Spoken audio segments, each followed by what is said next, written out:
guys, welcome back to the Library of Alexandria. Today, guys, oh my gosh. Alright, so I have been, it's a book haul. That's what this is. It's a book haul. And hopefully it's just one book haul, but with the amount of books that are sitting next to me, it's probably going to be more than one. So, I've done approximately one book haul since I moved into this house 2.5 years ago. And I have gotten a bunch of books since then. And the problem is many of them have been sitting on my floor. Some of them I put up without even hauling. And then I realized I was doing that, and I was like, okay, well, I don't want to put all these books up. I'm going to do a book haul with them. And so the floor of my office here has just been littered with the corpses of books. If you have been partaking in the patron challenges, you have seen the floor of this multiple times, because I've used it in, like, skits or whatever. It's time to put these books to bed. It's time to put these books back on their shelf, and to do it, I need to haul them. And part of the reason I was waiting was because the Allens were gonna make an appearance, and I was just gonna do, because the last one was the introduction of Genius Allen, and I was gonna use the Allens for these, and it kept getting away from me. Like, it's just gotta be done. It's just gotta be done. Sorry, the Allens aren't here. Just understand that if it's a history book, you'll probably hear nerd book, because Genius Allen thinks those are nerd books. Yeah. So without wasting any more time, I suppose I should get to this and try to get through as many as possible. I know that book hauls aren't everybody's thing, but I don't do them very often, and you're also unlikely to see, it's probably not going to be the exact same haul that you see in a lot of them, because most of these books, there's a bunch of these books nobody's read or has heard of. So the problem is, it's been so long that I have forgotten who I got all these books from. Some of them I bought myself, some of them are Christmas presents, some of them are birthday presents. Some of them many of them are gifts from Evie, so I'm just going to go ahead and send thank you in advance to Evie. Sal is trying to outdo Evie in generosity and keeps sending me books also, so thank you in advance to them. I don't remember which all of ones were sent by them, and so if you sent me a book anytime in the last 2.5 years, thank you so much, and I greatly appreciate it, and I apologize that I lost the receipt, or the gift receipt that says who it's from. So anyway, let's go ahead and get this started. Some of them, okay, sorry, more caveats. Why don't we qualify a whole bunch before we actually get into this? If it's a book I've talked about already on my channel and reviewed, then I'm not going to include it. So, like, all of the Alchemy War books besides the first one, I got those at some point and did that, and but I've read those and had conversations about those. Glorious Exploits, same thing. So yeah, so just be aware. In addition, I know what a lot of these are about, but if I don't, I'm just going to read the back to you, and you can, scrub past that if you don't like it. But I mean, I always find it's worth it. I like when people read the back of the book hauls, if they can't tell me what it's about. Like, if you just tell me what it's about, that's better. But otherwise, I don't mind listening to the back. I'm going to go look on Goodreads and read the back anyway, so you might as well tell me. And as a final qualifier, it is possible that in trying to get the books off my shelf that I hadn't hauled before, that I've hauled that I've hauled a book before. So if you've seen it before, so it's been like 2 years, so deal with it. All right, let's go ahead and get started. I'm almost certain this is from Evie. This is a signed copy of Shroud by Adrian Tchaikovsky. This is a new book that came out. I know it's new that's come out. I don't have any idea what Shroud is about, nor have I been paying attention in my Discord with the discussion about it. I have most of Adrian Tchaikovsky's books, which is awesome. So I don't actually know if this is good, but it says, they looked into darkness. The darkness looked back. So let's go ahead and get this party started here. Life begins in darkness where it belongs. A commercial expedition to a distant star system discovers a pitch-black moon alive with radioactivity. Its high-gravity, high-pressure, zero-oxygen environment is deadly to human life, but ripe for exploitation. They name the moon Shroud, but they never mean to go there until a catastrophic accident sends scientists Juna Sealander and Mai Saint Etienne hurtling towards its inhospitable surface in a barely adequate escape pod. They are forced to crash land, and alone, the two women embark on a grueling journey across land, sea, and air in search of salvation. Their progress is shadowed by Shroud's extraordinary alien life. Yet are these monstrous creatures more frightening than threatening, or does something truly unprecedented lurk on the hostile moon? And will the two visitors ever escape to bring the truth to light? That sounds fun. That sounds good. But I haven't heard people, raving about it. So maybe it's not actually that good. Yeah, if you've read Shroud, please let me know. It's a very, very pretty copy of it, indeed. So let me know if you've read Shroud. I love Tchaikovsky, but I've not read much of his science fiction, so we'll see. Gotta keep moving. Left Hand of Darkness. This was on my...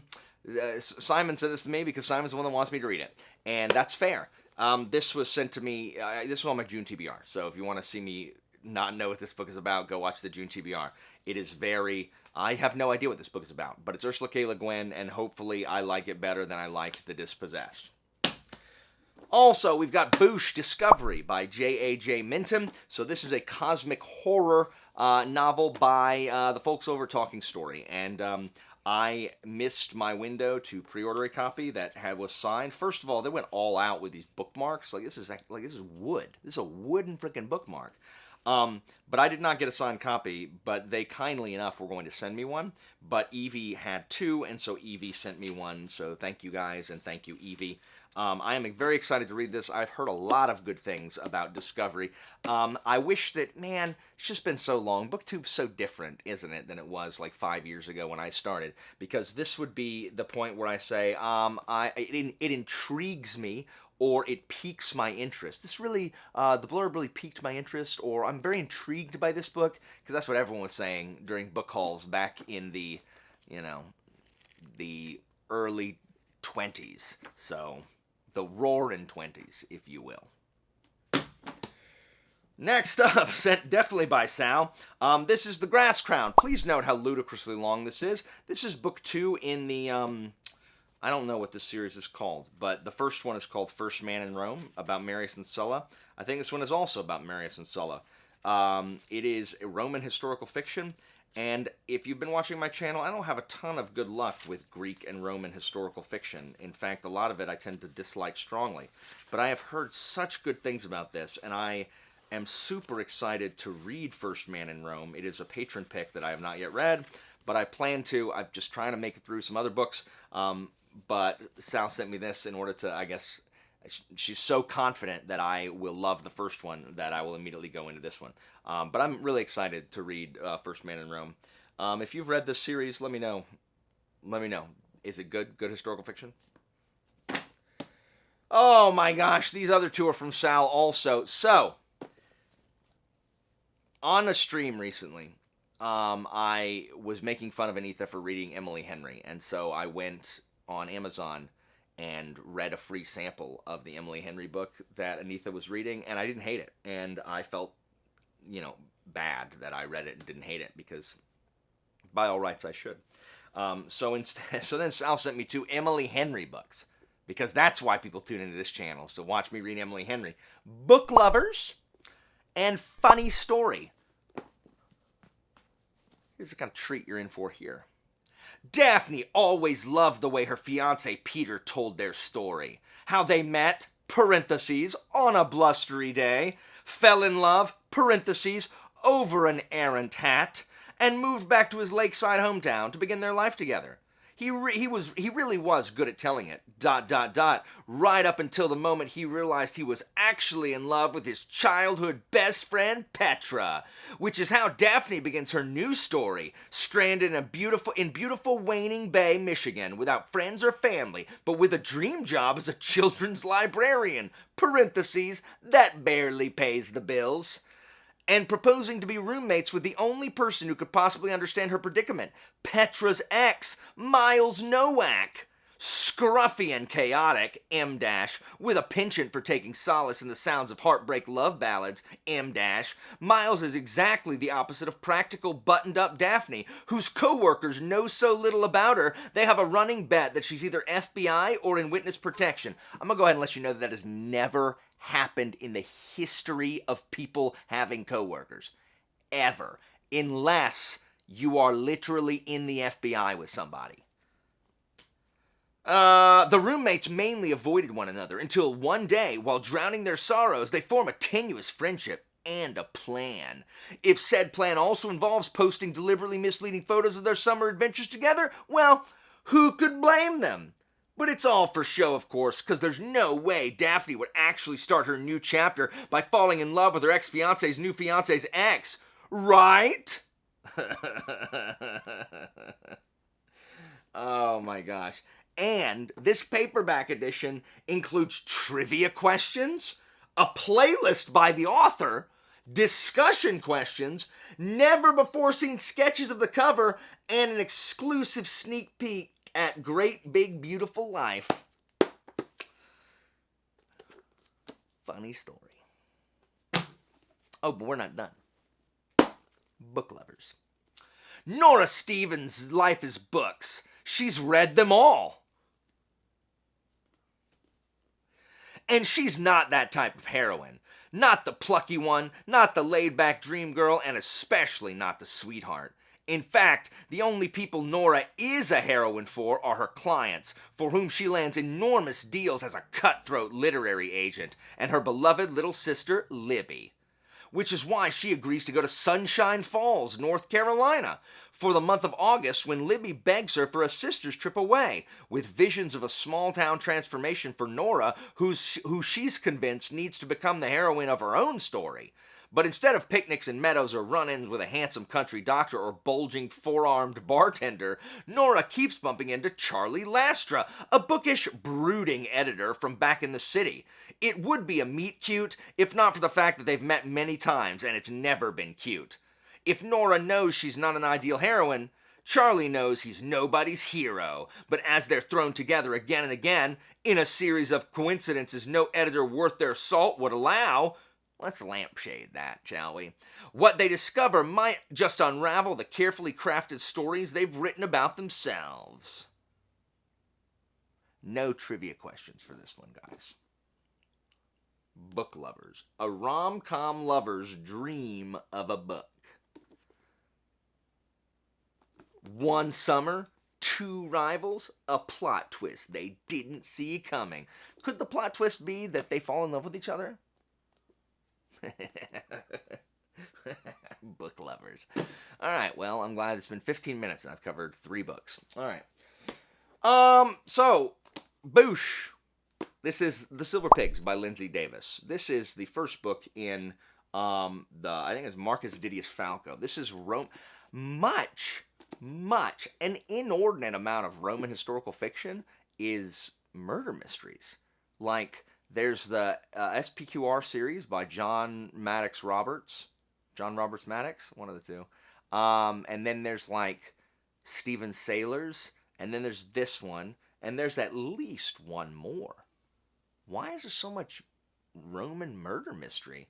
Anyway, this is the first one. Yeah, and that's what it is. I don't know who sent it to me, but I have this on audio, and I also have like that my Latin teacher gave me 25 years ago.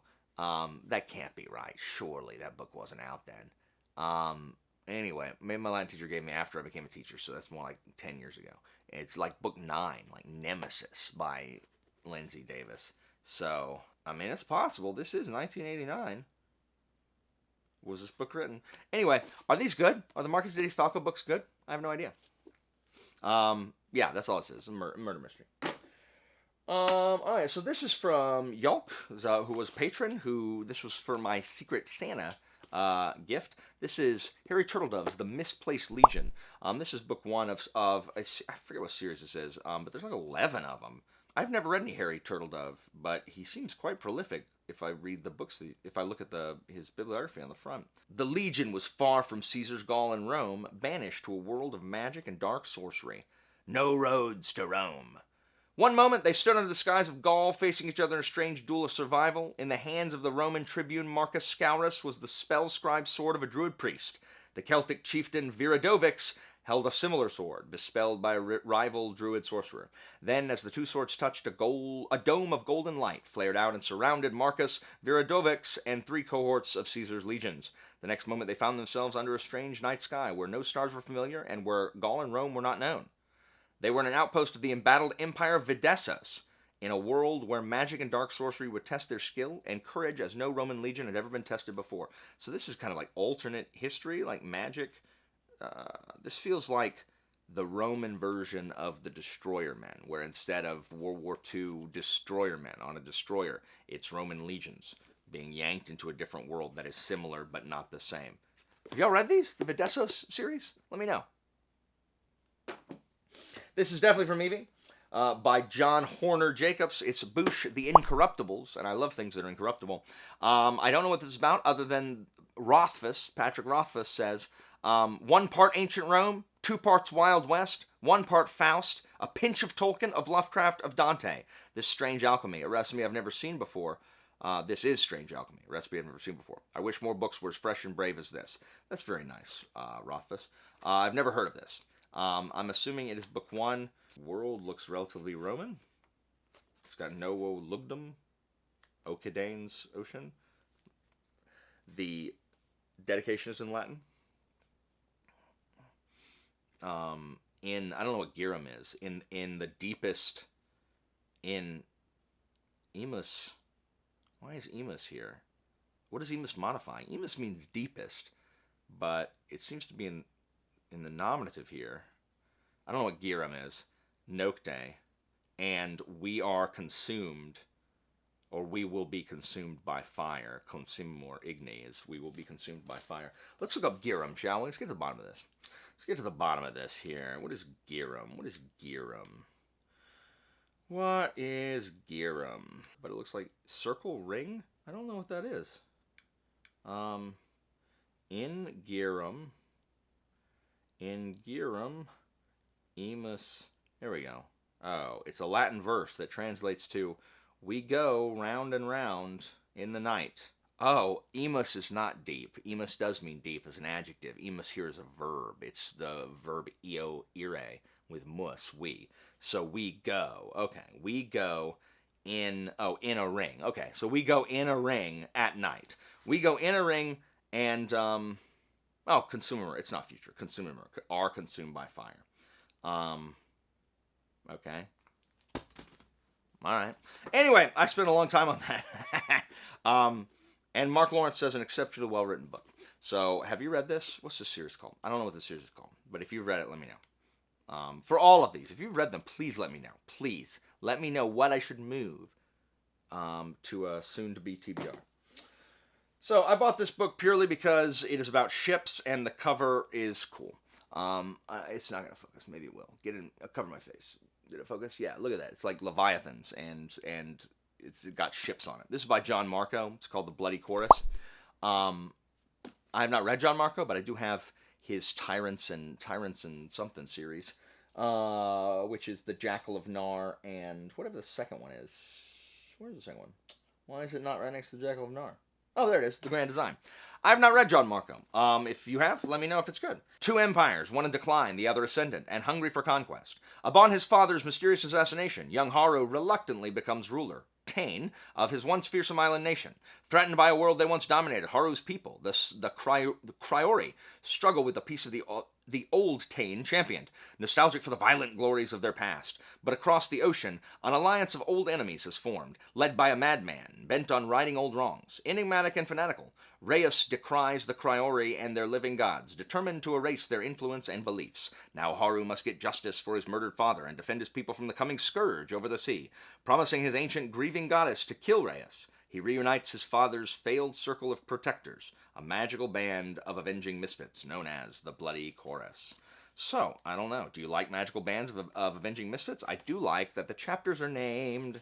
There needs to be more chapter naming these days than there is. Anyway, so Bloody Chorus, have you read it? Also, I'm not giving Emily Henry a fair shake. I'm reading her blurbs, like the back of her books, in a mocking tone. I will do the same for the next fantasy book that I read the back of. I would have done for this one, but I thought halfway through. So, Port of Shadows. This is book, it's not. It's somewhere lodged in between, I think, books 1 and 2, maybe books 2 and 3 of The Black Company. I had a couple people, last time I talked about how bad this was, say that they really liked it. But most people agree that this book's not very good. I don't really know why that is. I will read it. I've now finished all Black Company stuff. I've read Lies Weeping, so I really do need to read this. I'm not super looking forward to it, but I do love the Black Company, so I'll read it. I'll get to it. I'll let the story kind of rest for a little bit, and then I'll pick it back up and revisit the early days in the North. By that same token, I have the best of Glen Cook here. These are short stories from basically all of his series. I don't care about Garrett P.I., but I definitely will read his Black Company stories that are in here. There's several Black Company short stories called, I think, the Long Run, Long on the Run, something like that, that I've heard together are kind of better than Port of Shadows, and so a bunch of them are in here. So that's why I got this. Best of Glen Cook short story. I don't really love short stories, but I will read. And if I read Dread Empire, I'll use this also. This is my other Secret Santa book from Yalk, and this is the Cthulhu Stories of Robert E. Howard. Sorry, I like Robert E. Howard. I think he wrote Tinderlos, didn't he? I think he wrote Tinderlos. Tinderlos. We don't actually call it Tinderlos, except that my friends and I do. Tindalos, the Hounds of Tindalos. I'm almost certain he wrote Tindalos. Am I wrong? Thing on the Roof? Anyway, I love Lovecraft, but sometimes Lovecraft stories aren't... I guess he didn't write Tindalos. Lovecraft stories aren't the best, and some of the other mythos authors wrote books that I like better. Dang, The Fire of Ashurbanipal. I just read about Ashurbanipal. I'm reading about Cyrus. Anyway, so yeah, this is exciting. Like, I have a bunch of Lovecraft short stories. I really just need to start working them in, but I'm not doing a very good job of it. Oh, I thought this was it. This pile sitting on the bench next to me, and then I looked behind me, and there are 2 more piles behind the bench. All right. Bouch, The Blood-Dimmed Tide. This is book 2 of The Nightingale and the Falcon by Stephen Arion.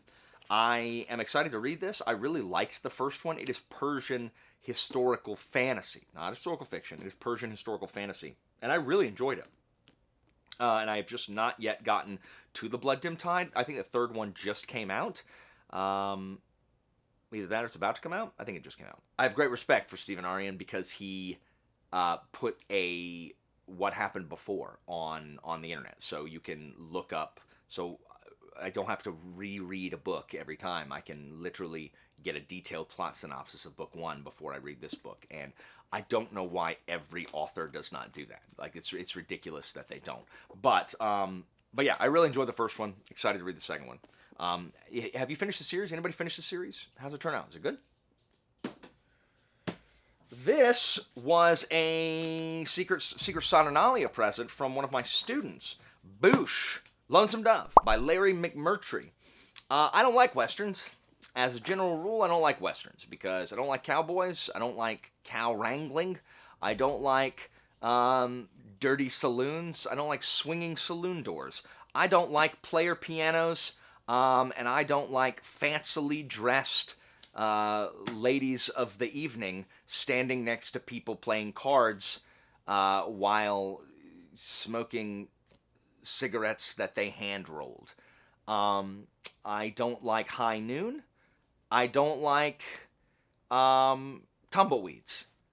I don't like showdowns. I don't like corrals. So I don't like 6-shooters. I don't like quick draws. And I just don't care about Westerns. Unless I like El Dorado, starring John Wayne, and Butcher's Crossing is pretty good. And Blackwing is also kind of a Western, but fantasy. So, fantasy, I guess fantasy Westerns are okay. I don't know. Everyone said this book is really, really good. Except for, who hated this book? Tori? Was it you? Did you hate this book, Tori? I don't know. Like, it won the Pulitzer Prize. Like, for a lot of people are like, it won the Pulitzer Prize? Oh my gosh, I gotta read that.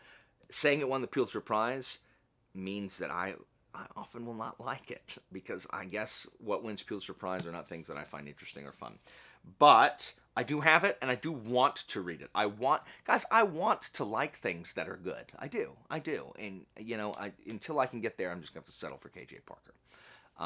But yeah, Lonesome Dove. So I got this book because this is Bouch, The Last Mrs Parish by Liv Constantine. So I read The Wife Stalker by Liv Constantine, and that book has no business being as interesting as it is. It is so stupid. It is monstrously stupid. It is not as stupid as Behind Her Eyes. Behind Her Eyes is ludicrous. And Behind Closed Doors is. I said The Wife Stalker is monstrously stupid. No. Behind Closed Doors is monstrously stupid. So yeah, The Last Mrs Parish is by Liv Constantine. It is, I'm sure, a domestic thriller, and I'm hoping to enjoy it just as much. Like, I am liking the domestic thriller genre because they read really fast, and even though there are things that are just so stupid, I end up enjoying it. I guess I should read the back, but I won't read the back in a mocking way this time. Amber Patterson's fed up. She's tired of being a nobody, a plain, invisible woman who blends into the background. She deserves more, a life of money and power, like the one blonde-haired, blue-eyed goddess Daphne Parish takes for granted. To everyone in the exclusive town of Bishop's Harbor, Connecticut, why are these all two-name towns in all these books? Daphne, a socialite and philanthropist, and her real estate mogul husband, Jackson, are couples straight out of a fairy tale, blessed with two young daughters, period. Amber's envy could eat her alive if she'd never planned. Amber uses Daphne's compassion to insinuate herself into the family's life, the first step in a meticulous scheme to undermine her. Before long, Amber is Daphne's closest confidant, traveling to Europe with the Parish family and growing closer to Jackson. But a skeleton from Amber's past may ruin everything she's worked toward, and if it's discovered, her well-laid plan may fall to pieces. So this is Boudica Dreaming the Bull. I didn't like Boudica Dreaming the Eagle, and I got this in advance. I'm really glad I didn't buy the whole series up front. There's a chance that maybe one day I'll read this. But man, I was just so disappointed by Dreaming the Eagle. I did not enjoy it. Like, I just...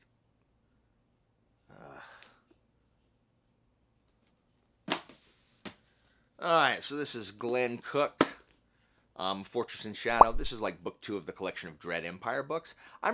After finishing my company, I love Glen Cook, so I want to read the Dread Empire series. I'm not going to read the back of this because it's the second collection, so I think it's got books like 3 and 4. How many books in this one? This is 2 books. Yeah, 2 books. 2 books in this. I guess 2 books in the first one. But yeah, want to read Dread Empire. A Fortress in Shadow. Bouch! Ada Palmer, Two Like the Lightning. This is book 1 of Terra Incognita. Terra, not Incognita. Terra Ignota. Which means unknown land. So I don't know if I'll like this or not, but I do know a bunch of people I know that like it, but then I know a bunch of people who think it's just like too much. So I don't know. But as promised, here we go.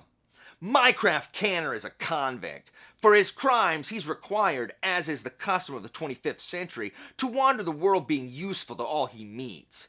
Carlisle Foster is a sensayer, a spiritual counselor in a world that's outlawed the public practice of religion, but which also knows the inner lives of humans cannot be wished away. The world into which Mycroft and Carlisle have been born is a hard-won utopia built on abundance, but also on mandatory systems of labeling all public writing and speech. What seems to us to be normal gender distinctions are now taboo, and most of the world's population is affiliated with globe-girdling clans of the like-minded, whose endless competition is managed by all-powerful technocrats. To us, it seems like a mad combination of heaven and hell. To them, it seems like normal life. Mycroft and Carlisle have stumbled on the wild card that may destabilize the system. The boy Bridger, who can effortlessly make his wishes come true. Who can, it would seem, bring inanimate objects to life. Do you like this book? Is the series good? Okay, so this is the first of a bunch of these. The Last Kings of Macedonia and the Triumph of Rome. What a nerd book! By Ian Worthington. Let me explain to you how many people here have read this book, who want to. This is apparently going to recast Philip V, not as a bumbling buffoon who handed it over to Rome, but hopefully, I don't know. Sorry, Philip V and his son Perseus were the last kings of Macedon. What the heck? What chewed on this? Something chewed on the dust jacket. Is it a dog? Is it a baby? Did a baby chew on the dust jacket? What the frick? What? What? Anyway, I don't know what caused that. But regardless, yeah, it's just about Macedon losing to Rome. So, it's kind of stuff I'm interested in. Nothing will top this book right here. This is what my in-laws gave me for Christmas, and I'm just giddy as a schoolgirl. I want you to know that this book is 1,100 pages. Okay, this book is 1,100 pages, and it is called The Campaigns of Napoleon. The Mind and Method of History's Greatest Soldier by David G. Chandler. What a nerd book! This is literally 1,100 pages about the Napoleonic Wars, but really just about. It's an exhaustive analysis and critique of Napoleon's art of war as he himself developed and perfected it in major military campaigns of his career. What a nerd book! Napoleon disavowed any suggestion that he worked from a formula. Je n'ai jamais un plan d'opérations. But military historian David Chandler demonstrates this was at best a half-truth. To be sure, every operation Napoleon conducted contained unique improvisatory features. But there were, from the first to the last, certain basic principles of strategic maneuver, etc., etc., etc. I'm not going to read the whole thing. But, like, guys, it is 1,100 pages about frickin' Napoleon's wars. What a nerd book! So awesome. Like, I'm so excited. Like, I don't even know how to describe it. So, I'm not going to ask if anyone has read it, but I'm definitely going to read this slowly. All right, we're through the piles on the couch. It's time for the piles behind the couch.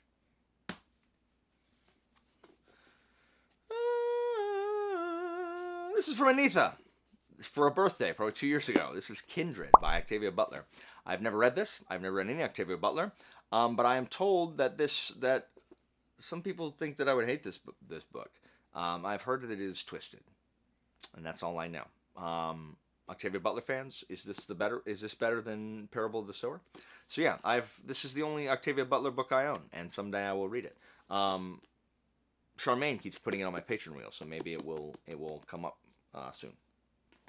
Evie got me this a long time ago. This is a Night of the Mannequins by Stephen Graham Jones. I've read nothing by Stephen Graham Jones, but this is a horror novella. If it's actually scary, I'm actually really bad about reading scary stuff. Like, I don't do well with scary stuff. Is this good? Is this good, Night of the Mannequins?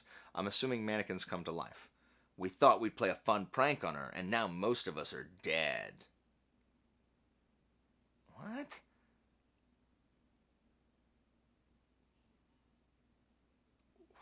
One last laugh for the summer as it winds down. One last prank just to scare a friend. Bringing a mannequin into the theater is just some harmless fun, right? Until it wakes up. Until it starts killing. Luckily, Sawyer has a plan. He'll be a hero. He'll save everyone to the best of his ability. He'll kill as many people as he needs to so he can save the day. That's the thing about heroes. Sometimes you have to become a monster first. Yeah. And you know what, guys? With that, I'm going to actually leave it here for today because this has been going on for like 40 minutes. And that's longer than anybody wants to watch a book haul to start with. So this is part one of part 8 of the Never Ending Book Haul or whatever. Thanks, guys, for tuning in, and I'll record another one of these, get it out. And you can, hopefully, but I don't think a bunch of those books are on a bunch of book hauls. So hopefully this was interesting, and you saw some books that you haven't seen before. Certainly the Campaigns of Napoleon. 1,100 pages of the Campaigns of Napoleon. Heck yeah. Yeah. Thanks, guys, for watching. As always, information about my Patreon and Discord is down in the description, and I'll see you next time, guys.